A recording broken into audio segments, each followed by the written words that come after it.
This is the 217 Recovery Podcast with Corey Winfield. I'm kind of on the outs with Little People of America. Wow. So I tried getting on a dating site once, and they would not let me on there because I am not a little person. And co-host Marnie Winfield. You're tapering yourself down from your hangover or whatever. Oh no, when that started rolling into a whole another entire day of drinking, it just didn't stop.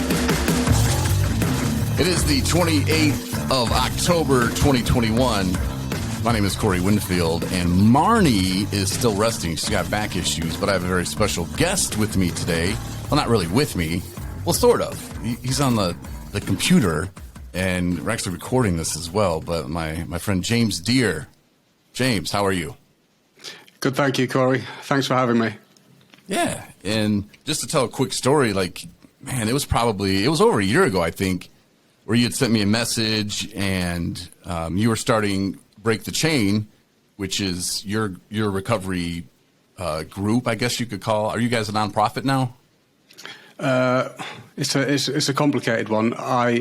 We was a non-profit in the UK, and I was supposed to be leaving New Zealand and going back there, but we decided to close that one down, and now we're working on opening one up over here in New Zealand. So actually, no, not exactly right now, but we are generally, yes. We're working on that over here.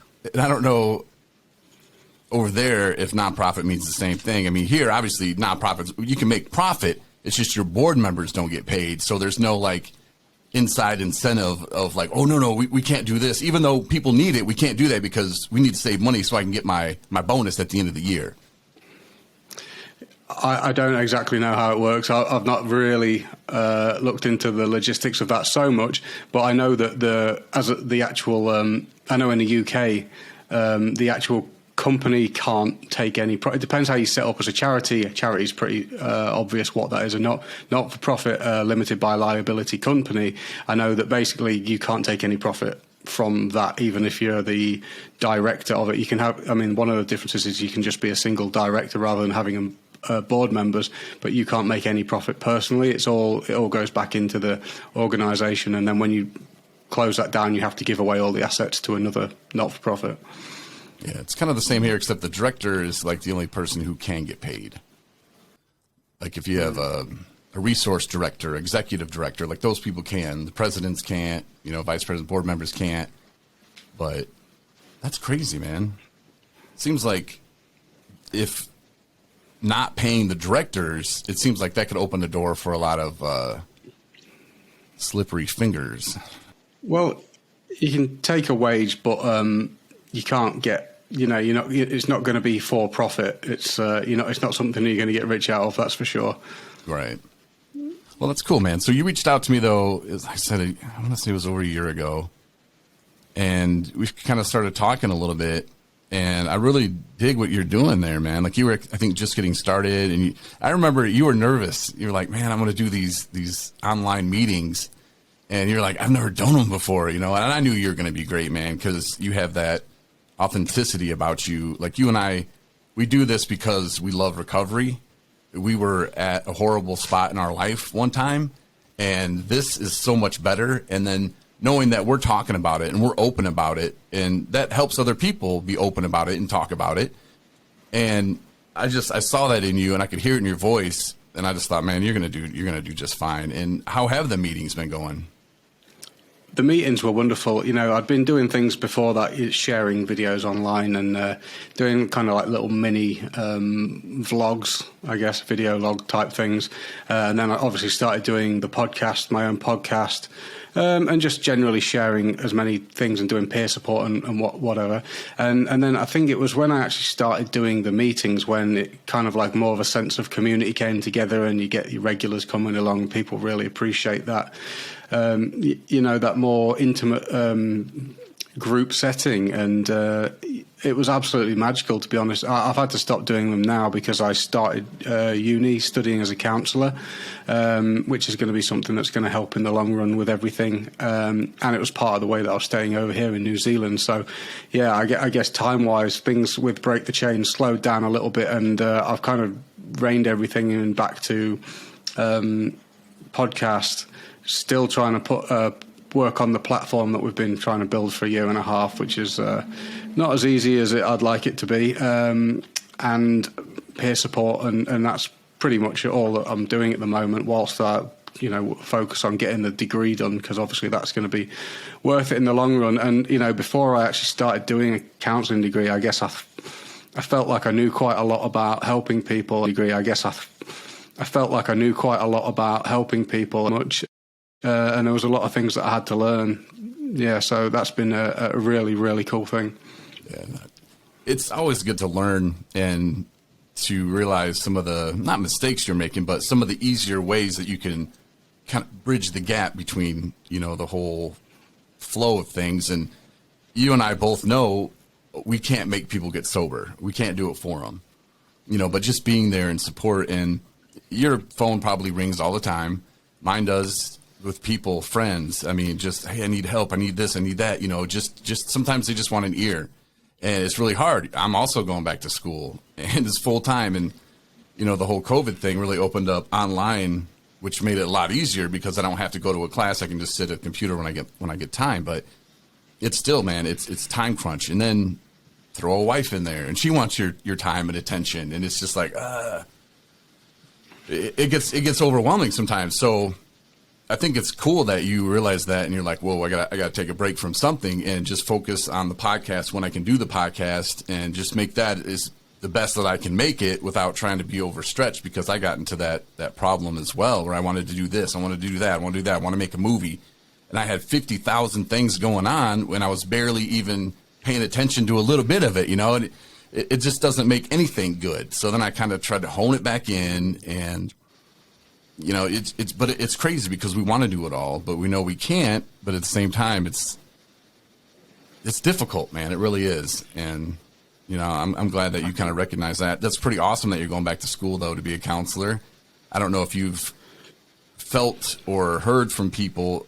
I don't know if you've ever worked at a treatment center, but I have. And the way people come up to me knowing that I'm in recovery and that I went to rehab 15 times, and that, my liver's shut down, and so do my kidneys.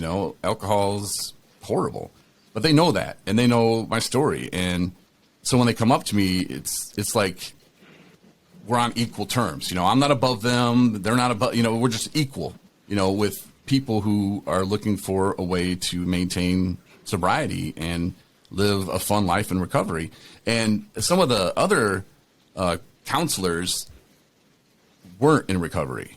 And sometimes they would feel a little bitter about it, because they would say, well, why is he going to you? He should be coming to me. I took a class on that. It's like, I don't know. I lived it, and yeah. And not that I try to say stuff like that, throw it in their face. I'm just saying, but that's the kind of attitude, I would kind of get from the other counselors. And I kind of felt like they didn't like me either, because I was just helping this guy out, and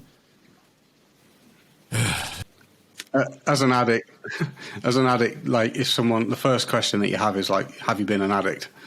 it's something that you want to know, because how else can someone relate to the fact that you couldn't possibly say no to drinking at 7 a.m. or sniffing horse tranquilizer at, on Monday, Tuesday, Wednesday mornings, just to be able to deal with work? And why could you, why can't you stop when it's shutting your kidneys down and you're still using it? It's like, that's insanity, and I think certainly, I'm not to say that it's impossible. I'm sure that, one of the things with things like CBT is that it's evidence-based, and they've found that if you do this and this, it will work and it will help. And there are ways through, not to say that, every path's different when it comes to recovery. It's total madness. It's chaos, isn't it?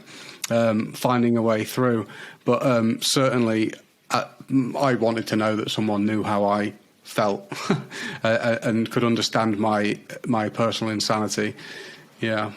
It definitely helps, because I don't know if what was your drug of choice? Ketamine. Okay. Obviously mine was alcohol, but I remember one time, I was at my mom's house, and I was in her bathroom, and I saw it was mouthwash, and it said it had alcohol in it, and I thought, I can drink this. It's not cheating. It's absolutely cheating, and it's absolutely gross, and my stomach hurt so bad. I mean, I just chugged it, and just to think about it now is going to make me kind of. But so, like trying to like sneak your way through it, I thought would work for a minute, and there's this new, I guess it's a synthetic ecstasy, not ecstasy, but Xanax, and it's like liquid fertilizer or something. But people are like taking it, and it's poison. And, just that whole, I think I'm beating it. Meanwhile, they're like uncontrollably shaking, sweating. Nobody can figure out what's wrong with them because they're not, testing positive on drug tests, and it's just like, well, what's going on? And then they're just trying to hide it, Meanwhile, they're dying. And I don't know if that's a big thing over in New Zealand, but man, like, why would you think that's a good idea? Again, why would I think drinking mouthwash was a good idea? I'm an addict. So this is people who are trying to get off Xanax, are using some kind of fertilizer, as it's been labeled like synthetic Xanax. Is that what you're saying? Right. Well, I know that when there was droughts of ketamine, like there was all these different synthetic things. There was like MXE and one called like Flying Lotus that came in a little blue bottle that God knows what it was. And we was doing all of these things, and they made you feel pranged out, man. It was God knows. I feel lucky to have survived just doing, sniffing bags of white powder off the floor that you didn't recognise the taste of, and I feel very lucky to have found my way through doing all that sort of crap. And the mouthwash thing, I used to use it as a chaser sometimes if there was nothing else, just so I could drink things straight. And it's nasty. Yeah, it's bad, and it's crazy that we were at that point in our life where that's stuff that we actually did. So when I hear about these other people doing that, I don't think they're crazy. I just think, and I don't think they're sick. I just think that they need to somehow come to terms with they just can't use drugs anymore. Synthetic, whatever, it doesn't matter. Like, they just can't. When I came to that realization and I accepted it, which I don't remember when that was. I went to sober living after my last time in treatment, and I think somewhere in there was when I finally got okay with, all right, I can never drink again. I can't smoke pot, can't do coke, acid, nothing. I have to walk away from it all. And I think that's when I really started feeling like I was living life. And I had a part-time job. It was all right. It was fun. It wasn't going to pay the bills really, but it was something. And I knew that wasn't going to be my career, but it was something to get me through that. And I really started having fun sober and actually living life. So I think that really had something to do with it. But you can't put that purpose in someone's life, unfortunately. It's amazing to get a taste of it. I was actually talking about this with a friend earlier, and it's, by any means possible, all drug addicts or addicts are so resourceful. If you want to pull $1,000 out your arse so you can buy or pay off a debt, or, you need money, you can get it, if it's for drugs or to use or whatever it might be, gamble, anything. So if you could pull all of your resource ability out and just find a way to get, a week or 2 weeks away, if an auntie or a grandma or a sister or a cousin or whatever, just so you can go somewhere and even if you have to get away for a week or 2 weeks, take a little bit of time off work, whatever you got to do to just get that clarity. And it's harder with some things like alcohol. It's harder to get a break from it because it's fucking everywhere, isn't it?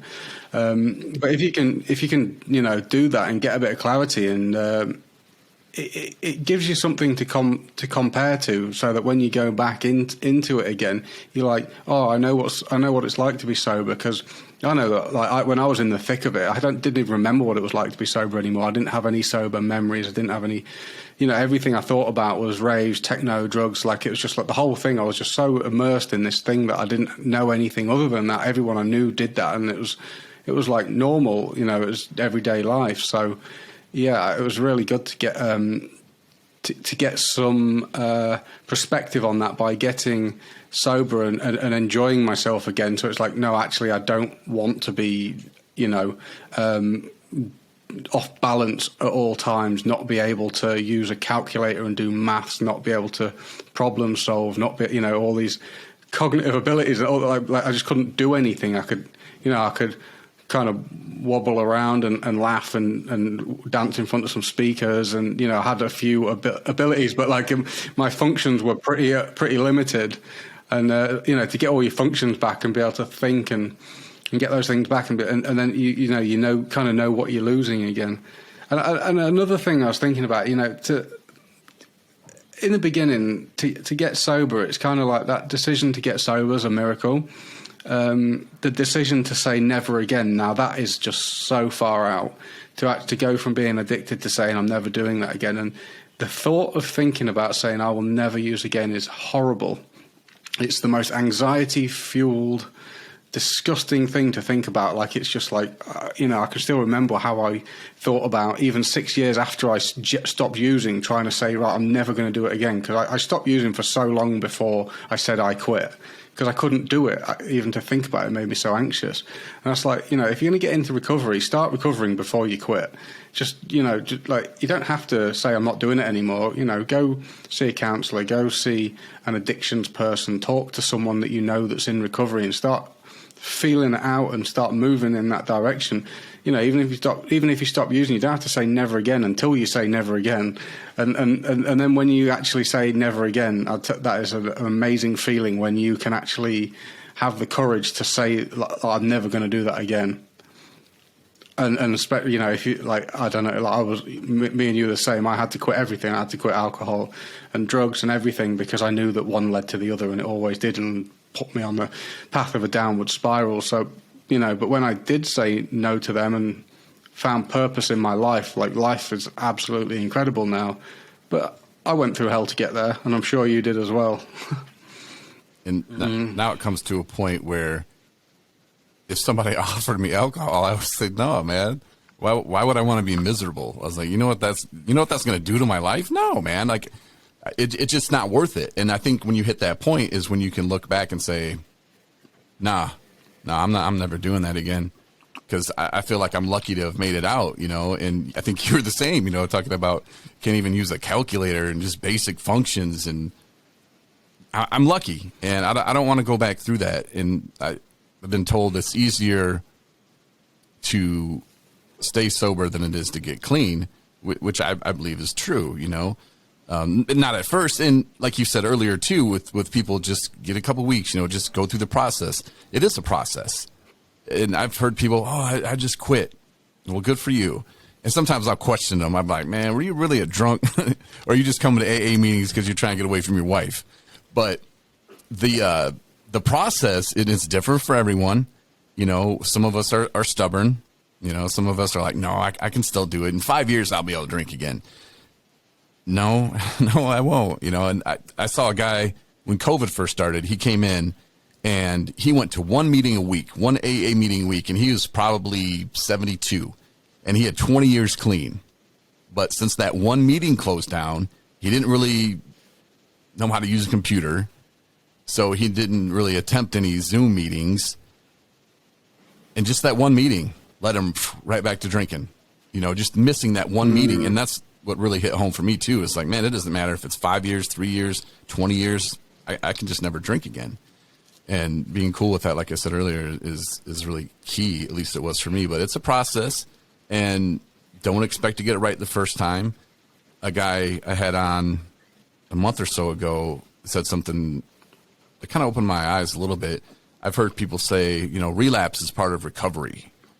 And he said, no, relapse is part of addiction. Like, sober is part of recovery. And I was like, yeah, that kind of makes sense. Like, everybody, we're all going for that same goal, but a lot of people try to lessen it or dampen it. And a relapse, it sucks. It's a relapse. You feel like shit.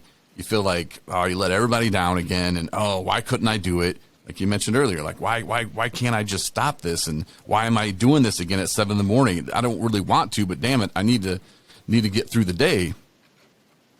It's awesome being sober, though. I'll tell you that. Relapse is, it's so common. And when you get sober, and if you've made the decision, like, right, I'm actually going to stop using, and you go through the process of stopping using, and you haven't used for 7 days straight, and you've made it through a weekend, that is a miracle. It's unbelievable to get that opportunity to be able to experience that. And then when you get, you know, and then you stay sober for a while or whatever, how long, and then to use again. And if you use a little bit, the chances are highly likely that you're going to slip straight back to the bottom of that hole and pick up where you left off from within a week, 2 weeks, 3 weeks. That's what it takes. It takes around 2 to 3 weeks before you will be exactly where you left off before you had all your period of sobriety, whether it's 1 year, 2 years, 50 years, it doesn't matter what it is, you would just fall straight back to where you left off, because that's just where that's kind of your baseline. That's the addiction always gets deeper and deeper and deeper into the hole. And you know, if you think about using again, you need to be so aware of what the cost of doing that is, of just having one drink or one line or whatever it might be, or the beer might lead to having a line of Coke down at the pub or whatever it is. And then, you know, it's just, you can so easily throw everything away. And when you are next going to get given, if you're lucky enough to get that opportunity to get the willpower to just be like, okay, I'm actually going to stop using again now and get through the withdrawals and through the week and through that first weekend, man, you're lucky. Because you might be going around the mill for another 3 years before you get that opportunity come around again, 5 years, or maybe that opportunity never comes around again. So if you've got into sobriety, you know, just cherish it, because it is such a gift. Mm-hmm. And watch who you're around. Was it hard for you when you first got clean? And, you know, it's a process, and, you know, you probably went back out as well. But when you finally turned that corner, or maybe when you first started, was it weird to realize that you didn't know who you were or what you really liked? Yeah, well, I get everything that I thought I liked and thought I was kind of implanted by society, friends, and all those things, and things I'd grown up around. And I loved drugs and alcohol so much, and raves and gigs and all that so much, that I couldn't stop. And there was no way I was going to stop, because I just liked doing it way too much. And I was so addicted to not just the drugs and stuff, but also the social aspect and the friends. And we had a really huge group of mates who would do this, and I'm sure it's the same if you go down the pub or whatever it might be. But I was totally into it, and there was so much more that I was attached to than just the drugs and the alcohol. And I was at a point where I was like, my body was crapping out. Ketamine causes cystitis of the bladder. It can knacker your liver, your kidneys. It can give you the crazy cramps, stomach cramps from cup blocking bile ducts, which makes you feel like you're in childbirth. It's just nuts. And you have all these consequences. And I still couldn't stop. I was like, if I don't do something about this, I'm going to have some serious, like, health problems. Like, I already was manifesting serious health problems, but, like, the ones that you don't come back from, like many of my friends have, and some of my friends have had their bladder removed from doing this. It's fucking gnarly. And I was just like, right, I've got to get out of here. And I just did everything I could to, well, basically, a friend had to help me, because I was addicted to anaesthetic, so I wasn't much use to myself or anyone else. But a friend helped basically put me on an aeroplane and sent me to the other side of the world, to Australia. And then I kind of sat there, and I was just like, yeah, I kind of went through all my withdrawals and stuff then.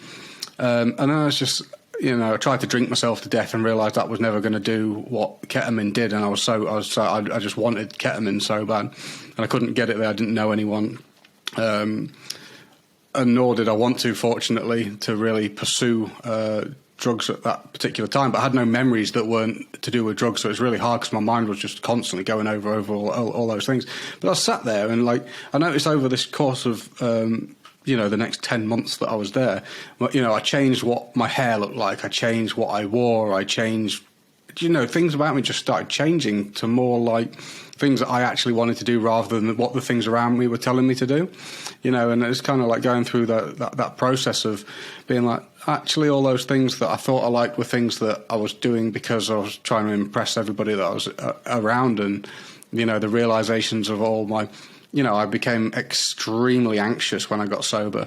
I didn't get into recovery. I didn't, you know, I just ran away to survive, like you would run away from a tiger. You know, I just ejected myself.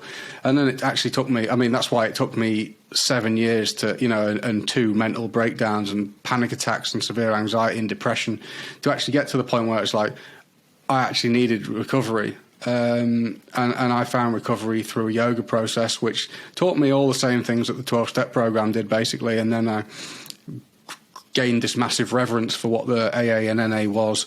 I gained reverence for Christianity through my yoga process. I gained reverence for Islam and all you know, all these religious teachings, which I'd been anti-religious, and in the punk scene, who were, you know, not, you know, pretty much against all those things. And, you know, I had this huge transformation of heart, basically, but it wasn't through the running away, but I had to run away to get sober and find out a little bit about who I was. And then I needed the yoga process as well to actually really find out who I was. You know, it was like step 1, step 2 for me.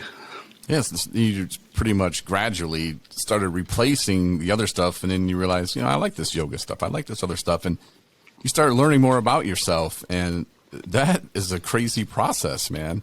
Like, you go so long just this one way, this one path, this is how it is. You know, I thought everybody went home and drank a half gallon every night. I thought everybody did that because that's what I did. And I had this guy on last week, or maybe, I don't know what it was, a couple weeks ago, but he was telling me that the city, everybody uses meth, crystal meth, everybody. And I said, no, man. I was like, everybody there, you know, uses crystal meth. I was like, I can guarantee you not everybody in that city uses crystal meth, but it's just the people that you know. And he kind of was like, yeah, you're probably right. But in those moments, those people that we know are from there. Everybody does it. You know, people in Michigan, they say, oh, people in Kalamazoo, everybody's cooking meth. No, they're not. I know people that live there that don't cook meth. You know, it's just the people you know that live there cook meth, you know, and it's just one of those things where if you remove yourself or just move to Australia, you know, to get yourself away from it, some people will say, oh, you're just running from your problem. You're just running from your problem. No, the problem's still there. As you said, you know, you started to drink.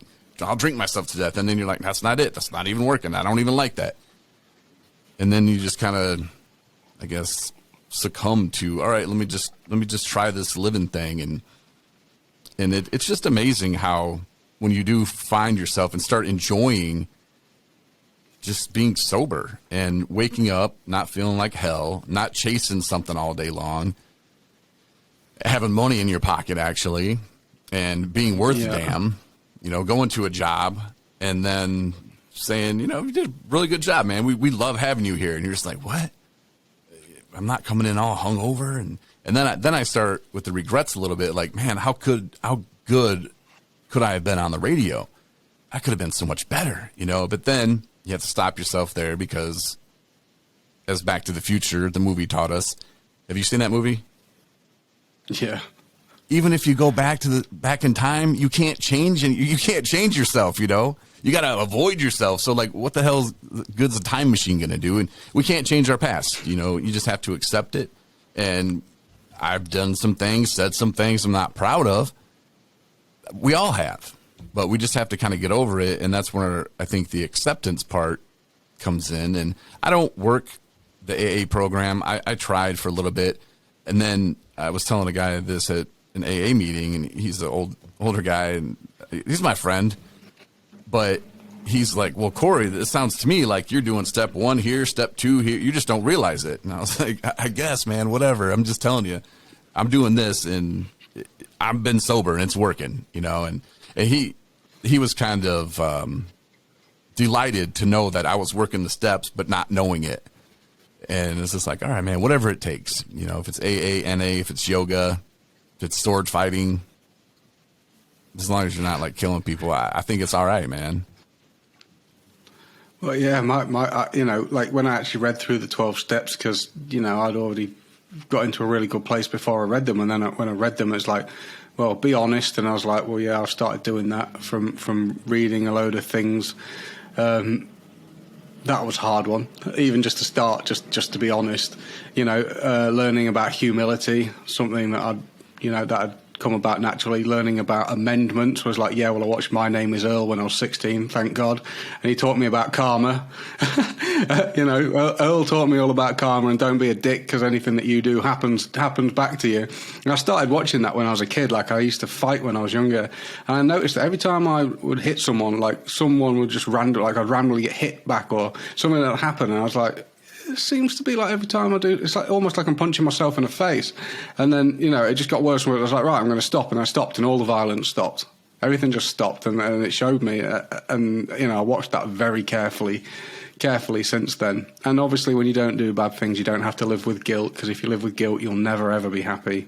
Shame and guilt from doing crappy things. So do good things and then become serving and help other people. And ultimately, it was when I started doing the helping other people that actually I got the strength to say I quit, because I realised that I had the ability to influence other people to get sober as well. And anybody who's using, if they get sober, has the power to change thousands of people's lives through their own example, even without doing anything other than just being sober and humble. I don't know how it is in the UK or Australia or New Zealand, but here it seems like there's a lot of people just wanting to look the other way. Like, oh, it's not happening here, let's just keep it in the basement. Like, oh, my son John doesn't have a problem. Nope, he's just fine.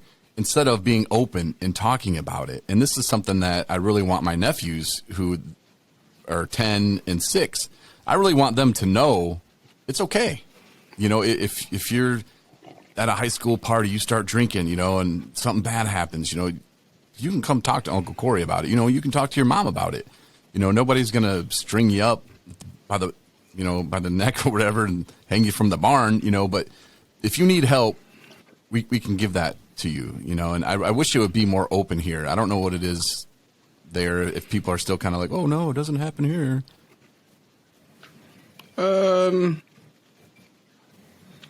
Well, all of these places have a big drinking culture. My parents were kind of workaholics. They had no experience around these things. I guess if your parents have experience in that field, then they know about it. And if they haven't, then generally that they don't. It's hard to say. I know in England, like, there's a kind of like a real BBC, censored,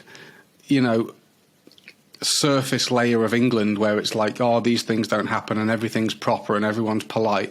And then every pub you go into has got Coke on the back of the toilet seat, and you grow up and you realise that everyone's parents do a bit of Coke here and there. And, like, England is just bonkers for how much drugs people use. And I imagine that the US is probably pretty similar as well, especially with the pharmaceutical stuff.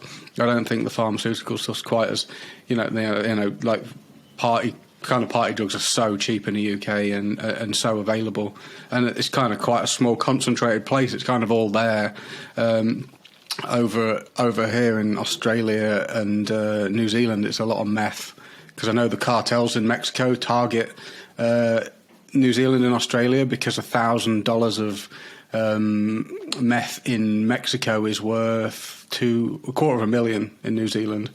So it's quite like, that it's getting out of hand. Like, I did an assessment on it, and I was looking at the stats on it, and it's like, I can't remember exactly what it was, but it was just like from over the course from 2006 to 2017, it was just like from seizing, like, I don't know, it was like nearly 1,000 times more meth since 2006. So yeah, it's getting out of hand here. I always look at some of the things that they've got going in the US though, and Canada as well, things like Xanax and is it fentanyl? And I looked up fentanyl, and it said 1,000 times stronger than morphine. 100 or 1,000? Don't quote me on that. But it was something absolutely. I was like, what the hell do you need that for? Who made that? And the people that are doing it, it's very easy to die, and they don't care. If you took an addict and said, hey, you want this pure heroin or you want this with fentanyl, they're going to grab the fentanyl. You'd be like, but if you shoot that up and too much, you're going to die. And they'd be like, yeah, okay. I mean, it's just they want that more, like I guess that would be me going, hey, do I want this beer or do I want this 100 proof shot? You know, I'm like, well, give me the 100 proof shot. And yeah, people will really go for the fentanyl over heroin. oh yeah, yeah. And now they're putting it in meth as well, and people are shooting up meth, and it's crazy. And I don't know, it's something that I hope people can find their way out of it. I took a guy to treatment, and he was really, really high on meth, and it kind of freaked me out because I hear him in my back seat, and he's talking to himself, and he was saying, oh, man, this guy's a cop. This guy's a cop. I should just stab him through the seat. And I'm like, bro, I was like, I can hear you talking to me. And he's like, oh, he's reading my brain. You know, he can hear my thoughts. He heard me. He knows I'm going to stab him. I'm like, bro, don't stab me. I was like, I don't know. And he jumped in my car so quick when I picked him up, he threw his bag in the back. And I'm like, I don't know what this dude has in his bag. But I'm like, I'm freaking out. And I still have 3 hours with this guy in the car, you know. So I'm like, hey, tell me about your family. You got a daughter? You got a kid? You know, what's going on? And I'm like, I'm not a cop. And I'm thinking, and I'm trying to speed to get this guy to the treatment center. And I'm thinking, man, if I get pulled over, I don't know how this is going to end. It's probably not going to end very well. But, you know, we got him there, and it was good. But he had said something to me about going to a meth house. And he's like, man, going to a meth house is 10 times worse than going to a crack house. I've never been to a crack house or a meth house. But it got me to thinking. I was like, okay. Over here, the police, they have this this little trailer that they pull with them. And inside the trailer, they have a bed. It's supposed to be like a kid's room. And in the kids' room, they have drugs hidden, and they want the parents and people to come through and like, find the drugs. I bet you can't. And I was like, no, they need to make a meth house, you know, have a baby laying on the floor, like 3 people passed out, and then start taking kids through there and go, this is what you're going to end up going to if you use meth. I think that would scare the hell out of some kids. And my wife strongly disagrees with me. She's like, no, we can't do that to them. But why not, man?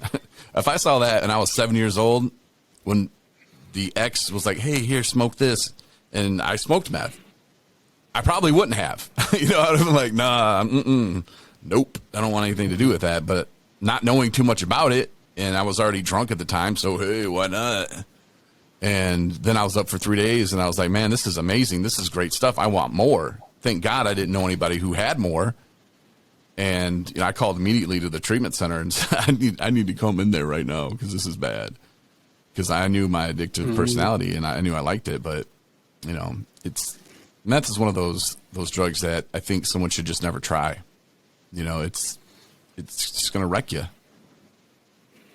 I always liked the downers, so I never had to worry about the uppers. Uppers were like hell for me. I always like to kind of turn things down, not turn them up.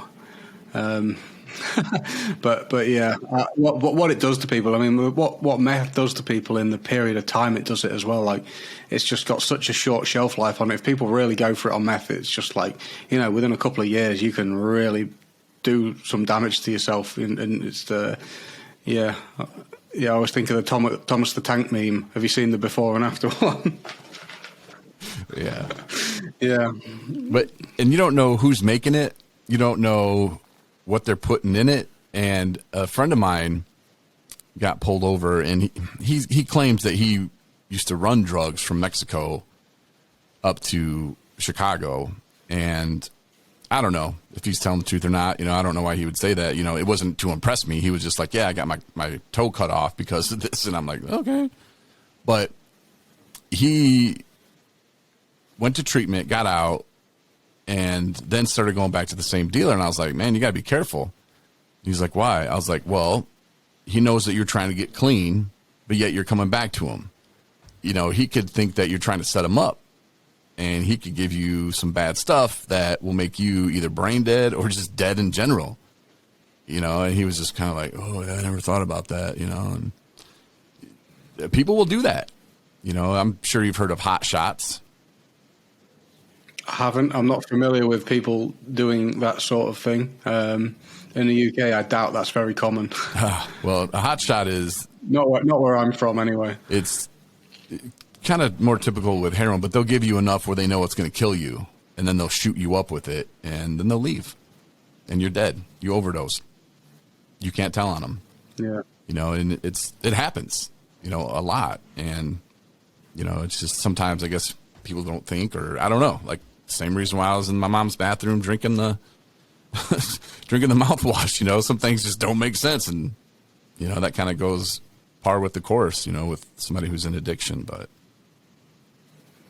yeah, it's amazing how things just move from another level when you start using, from the MDMA, ketamine, coke, all the party drugs, and then you move to crack, heroin, meth, and it's just a whole nother scene which I've only ever been on the very edge of, and I've only heard stories about, and not really so much. Fortunately, not had to see with my own eyes so much, but yeah.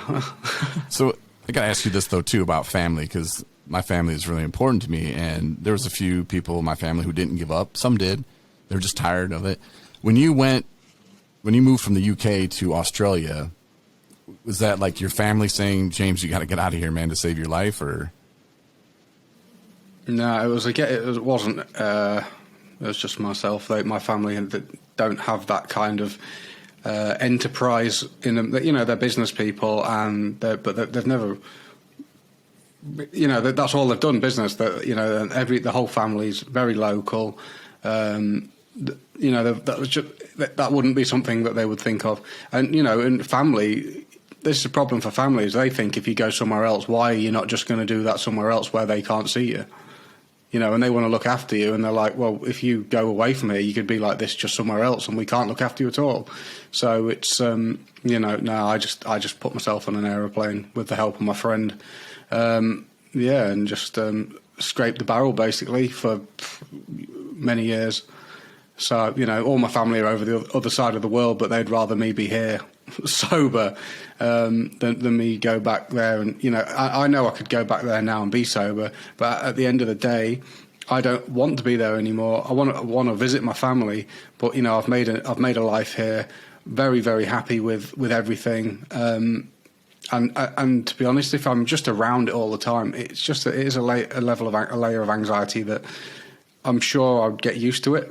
But I actually haven't been back there at all in 4 years, maybe 4.5 years now. So I actually still have to go back to where I'm from and face all of that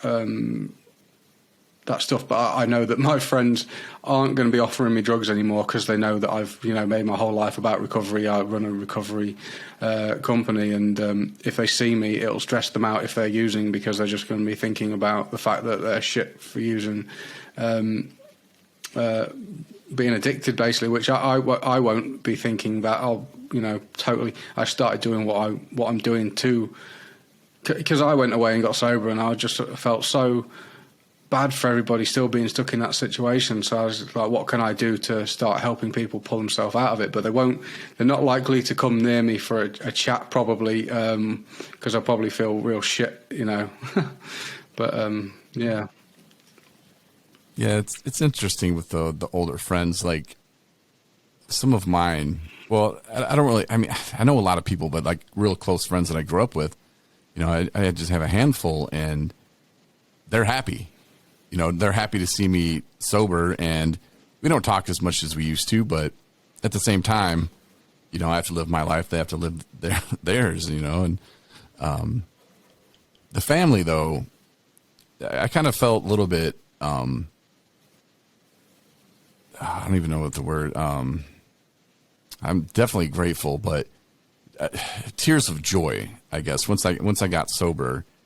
And I talked to my mom, and I asked her to be a board member, for 217 Recovery, and I just started bawling, man.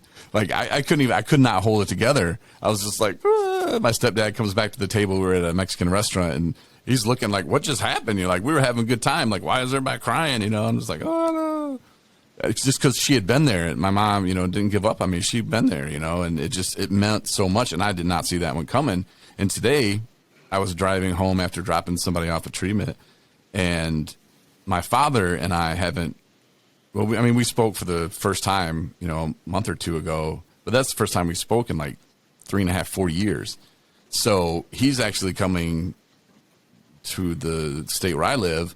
My stepbrother passed away, unfortunately, and they're coming, and it's going to be the first time I've seen them. And so I'm driving home today, and I'm starting to think about it, and I just start bawling, man. I'm just driving down the road, just bawling, and I can't stop it. I had that quiver cheek going, it's like, you just can't stop it. And I thought, man, this is going to suck. Like, I'm going to see my dad for the first time in years, and I'm just going to just lose it. And there's nothing I can do about it, James. I don't know if you ever had the tears of joy hit you, but oh yeah, it feels good. But at the same time, it's like, I don't want to be crying right now. I don't cry because I'm sad ever, really, but I cry all the time because I'm happy. I don't know if it's a good look or not, but I just like seeing people happy. Yeah. So Break the Chain, that's a podcast. How often do you do it? I try and put out one every second week. I've pretty much managed to keep that consistent since I started. And and as I said earlier, that's all I'm trying to really focus on at the moment, keeping the podcast going, sharing clips and information through our social media, trying to keep working towards getting our online platform finished, which is going to be something special, I believe, when we finally get there. But that's had some many complications. And just peer support, and I'm always happy to talk to anyone who, wants help with recovery. If you message me, I will go to the ends of the earth to see people get sober, because I know what it's like, and what it's like to get sober as well. And if I can assist anybody with getting through that, especially that initial part, always happy to assist if possible. And I think you sent me a link to that platform, and I'm sorry, I apologize. And I would say I was lazy, but how it's time takes you over, and next thing you know, it's 2-3 weeks, months later, and you're like, oh damn. But that's what you're talking about, right? As far as getting that's it, yeah. We had to, because we didn't have any money. Just getting people to kind of work on it for free, and then people who are working for free, there's only so much that they're willing to do unless they're phenomenal human beings, which they are for doing it in the first place. But actually most of them had mental health problems or complications or addiction problems, and they got to a certain point and then dropped out, and then at the moment someone got quite far along and then had some complications in their life and stopped communicating altogether. So we're just trying to figure out how to get all the work that they've done at the moment. It's a nightmare. But one day we'll have that finished, and I'm really looking forward to putting that out there, because it'll be a comprehensive platform where people can come to find help for all kinds of problems and entertainment, and just a kind of a edgy and cool place to hang out that doesn't seem like it's your traditional recovery thing. It's going to involve music and extreme sports and just people doing cool stuff. And I don't know, it's exciting, but who knows, hopefully in the next year that'll be done. The podcast is on pretty much everything, right? Google, Apple. Yeah, if people search Break the Chain podcast and look for that logo, if you can see it, if you're on the audio, it just says Break the Chain in black and white writing. It's also on YouTube. If you type in Break the Chain and look for channels, it should come up. I think it's just Break the Chain. Should be. But anyway, we can stick a link. In the thing. I think one of the easiest ways to find our stuff is if you go onto Instagram and type in @BreakTheChain World Mission. Go on there, and then we've got a link that goes to all of our stuff on there. So yeah, you guys are worldwide, man. And I love the guests you have on. Sometimes I watch them, and I'm just like, man, you take it. Well, you don't take it more serious, but. Like, I don't know. We've done so many podcasts. I just sometimes go off into left field when I'm talking about something that doesn't even make sense. Again, my wife corrects me on that, but you take it serious, and you have really good guests on, man. I really do dig that. And if you're putting one out every 2 weeks, focus on that. Make it the best you can, and people will really appreciate that. And I'll actually put a link to Break the Chain on our main page of our website and our app too. That's really kind of you, mate. Thank you. People want to check you out, because we need to support each other, as like friends, and, we've been chatting for a while, and, I think people would dig what you're doing, And if one person just catches on, is like, man, I really like what James is doing. You know, Corey's talking about midgets or I'm sorry, little people. And James, I mean, they're serious. You know, he's talking to this woman, this guy, you know, this is crazy. This is great, you know, or maybe they like us both.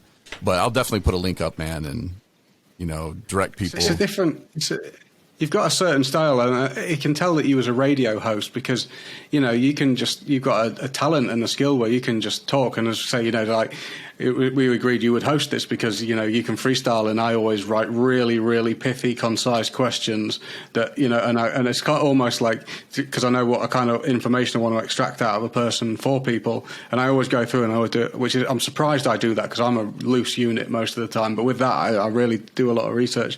But, yeah, no, it's a completely different style, and like I could, you know, if someone's driving along in a car, you know, I could just imagine them cruising along, listening to you, talking, you know, it's a totally different thing. Also, I deal with different things as well. I usually deal with people who, you know, I don't so much deal with people who are in recovery as much as I do with people who aren't in recovery yet. You know, I always try and think it's hard. It's a hard thing to deal with. Like, how am I going to give something to people where, you know, because it's hard when you haven't got into recovery yet, isn't it? Everything's kind of like, it can take everything so personally, and people can come across as judgmental and stuff like that. So trying to, plant seeds and water them over time.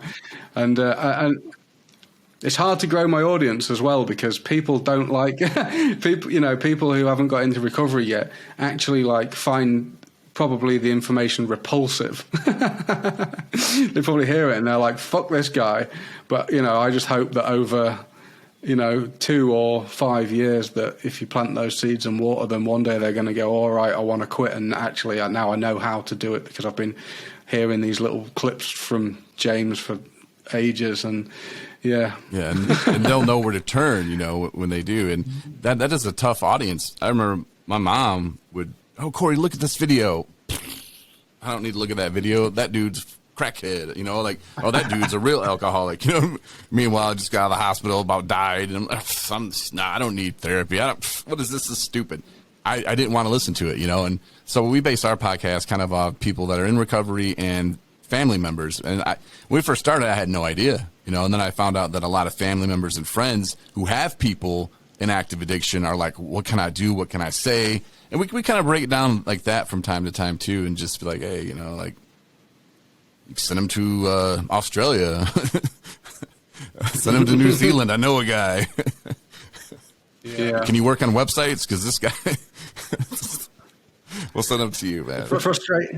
The frustrating thing about that is I've got a guy that works on a website who I know I'll see it to the end, but we just can't even get into what's already been done. That's how annoying that is. But yeah.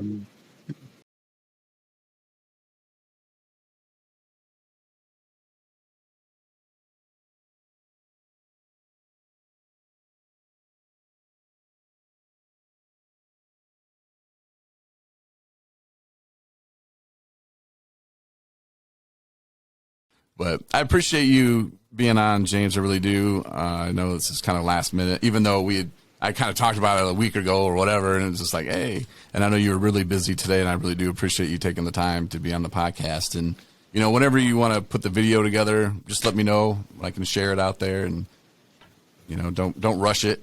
But if you find something good to use out of it, you know. My mum always said, if you want something done, give it to someone busy, because they'll do it. Don't give it to someone who's got too much time on their hands, because they don't do things. And it's true. I remember that one. Yeah, because they're busy, you know, they're usually putting stuff together and they're going with the flow, they're getting stuff done. Yeah. I'm going to put that on a t-shirt. But James, dear, thank you so much for being on the podcast. Break the Chain. Like I said, we'll put a link up, 217recovery.com, and on the 217 Recovery app, which you can get from the Apple Store and the Google Play Store. So, James, I appreciate you, man, and we'll talk again soon. Thanks, mate. Thank you.